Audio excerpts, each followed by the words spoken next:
मृत्यु के बाद क्या होता है और 24 घंटे के बाद आत्मा घर क्यों आती है? मृत्यु के बाद 13वीं क्यों मनाई जाती है? क्या 13 दिनों तक मृतक की आत्मा घर पर ही रहती है? इन्हीं सब सवालों के जवाब हम आज ढूंढने की कोशिश करेंगे। आप वीडियो अंत तक जरूर देखना और इन सारे उलझे सवालों के जवाब के पहले चैनल को सब्सक्राइब जरूर कर लेना। नंबर 1, मृत्यु के कुछ घंटे पहले इंसान का धरती से कनेक्शन टूट जाता है और पैर ठंडे पड़ जाते हैं।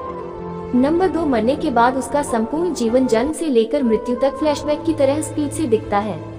साइंस का माने तो यह सपना लगभग 7 मिनट का होता है और फिर ब्रेन डेड हो जाती है और अंत में इंसान अपने सुनने की क्षमता को खो देता है। इसके बाद स्ट्रल पार्ट टूट जाता है, जो कि एक तरह से शरीर और आत्मा का कनेक्शन है, जिसके टूटने से आत्मा शरीर से मुक्त हो जाती है। नंबर 3, लंबे समय तक बॉडी में रहने के कारण आत्मा बॉडी को छोड़ने से मना करती है और वह फिर से बॉडी में प्रवेश करने का बार बार कोशिश करती है, लेकिन वह असफल रहती है। जैसे हमारे लिए किसी की मृत्यु को स्वीकार करना मुश्किल होता है, वैसे ही आत्मा भी शरीर की मृत्यु को मानने से इनकार करती है।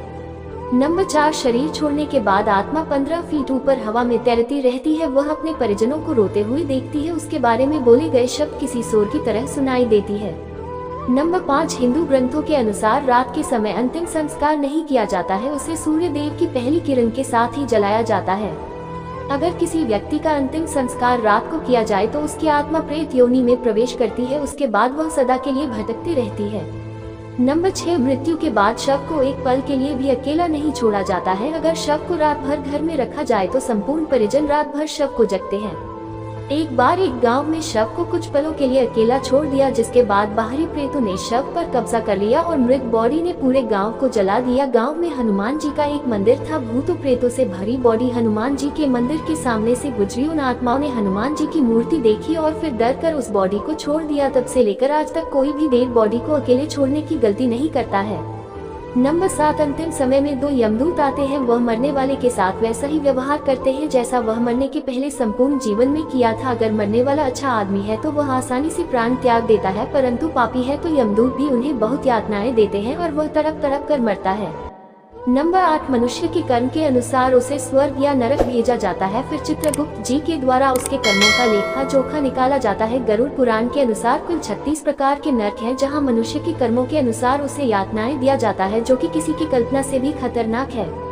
नंबर 10, अगर कोई व्यक्ति आत्महत्या करके प्राण त्याग देता है तो उसे और भी कठिनाइयों का सामना करना पड़ता है, क्योंकि उसने निर्धारित समय से पहले ही प्राण त्याग दिए।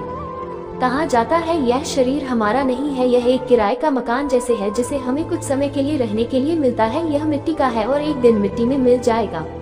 नंबर 11, गरुड़ पुराण के अनुसार हमारे वास्तविक जीवन में किए हुए कर्म के अनुसार पर ही हमें स्वर्ग या नरक भेजा जाता है और कुछ साधु या तपस्वी मोक्ष को प्राप्त कर लेते हैं। नंबर 12, सबसे बड़ा सवाल यह सब बातें हैं हमें कैसे पता? गरुड़ देव जिनका बल अतुल्य है वह एक 700 इंद्र को पराजित कर सकते हैं, क्योंकि गरुड़ देव स्वर्ग से अमृत कलश लेकर उड़ गए थे, लेकिन उन्होंने अमृत पान नहीं किया। उन्हें बिना अमृत के ही अमृतत्व प्राप्त हो गया। यह वरदान उन्हें स्वयं श्री हरि नारायण भगवान ने प्रसन्न होकर दिया था। गरुड़ देव स्वयं तो अमर हैं, उन्हें नहीं पता कि मृत्यु के बाद क्या होता है, इसीलिए जिज्ञासावश उन्होंने श्री हरि नारायण भगवान से यह प्रश्न पूछा और इसी ज्ञान को हम गरुड़ पुराण के नाम से जानते हैं। भगवत गीता में भी श्री कृष्ण ने कहा था, आत्मा न तो पैदा होती है और न ही मरती है, वह तो सिर्फ वस्त्र की तरह एक शरीर से दूसरे शरीर धारण करती है। मृत्यु तो केवल शरीर की होती है, आत्मा की नहीं। जीवन मृत्यु का चक्र यूं ही चलते रहती है।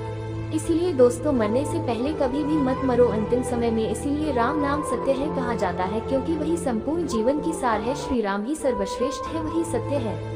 तो दोस्तों, आज के वीडियो में बस इतना ही। अगर वीडियो पसंद आए तो इसे लाइक, शेयर और सब्सक्राइब जरूर करें। मिलते हैं नेक्स्ट वीडियो में। धन्यवाद।